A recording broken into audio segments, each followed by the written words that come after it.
భూపాలపల్లిలో నిర్మించిన శ్రీ వెంకటేశ్వర స్వామి ఆలయ ప్రతిష్ఠ మహోత్సవం అనంతరం మొక్కుకున్న స్వామివారి మొక్కుబడిని తీర్చేందుకు భూపాలపల్లి నుంచి తిరుపతి వరకు పాదయాత్ర చేపట్టనున్నట్లు బీఆర్ఎస్ పార్టీ జిల్లా అధ్యక్షురాలు గండజ్యోతి తెలిపారు.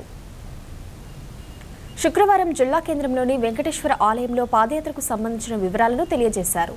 ఈ కార్యక్రమంలో భక్తులు, ప్రజలు పాల్గొనాలని కోరారు.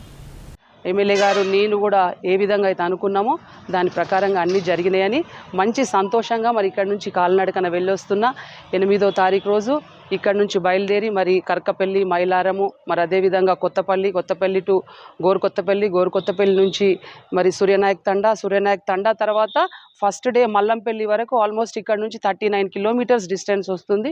ఫస్ట్ డే అక్కడికి రీచ్ అవుదామని ప్లాన్ ఉంది. మరి ఆ తర్వాత మల్లంపల్లి టు నర్సంపేట్ తర్వాత డోర్నకల్ తర్వాత మళ్ళీ ఇంకా సూర్యాపేట్, మిర్యాలగూడ అట్లా ఈ యాత్ర కొనసాగుతుంది.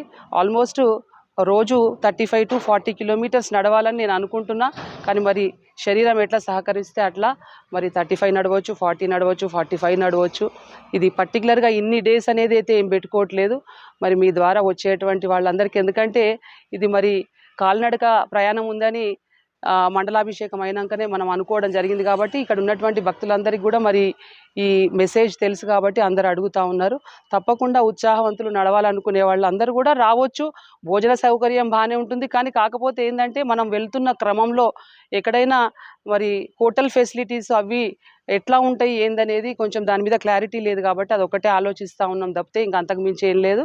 తప్పకుండా ఎవరైతే రావాలని ఉత్సాహంగా ఉన్న వాళ్ళందరూ కూడా ఇందులో పాల్గొనవచ్చు, నాతో పాటు నడవచ్చు.